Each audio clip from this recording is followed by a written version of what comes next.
Ukimpenda siwahi jua ati wewe huwezi muacha. Akishajua hivyo we kuisha my guy. Ati babe, me I'll never leave you for another woman. There's no woman that I've ever loved like you. Ati all the ladies I've dated, you are the only beautiful one. Woi. Hiyo ni mtego. Ukimwambia hivyo kwa akili yake anachora, I don't deserve to be with this man.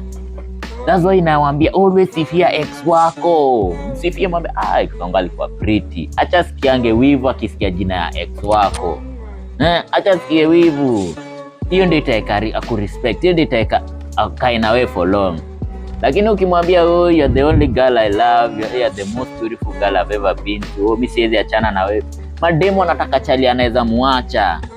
Dem ni kama mtoto, wewe ndio unafaa umcontrol, umuonyeshe hii njia, enda hivi, enda hivi, enda hivi.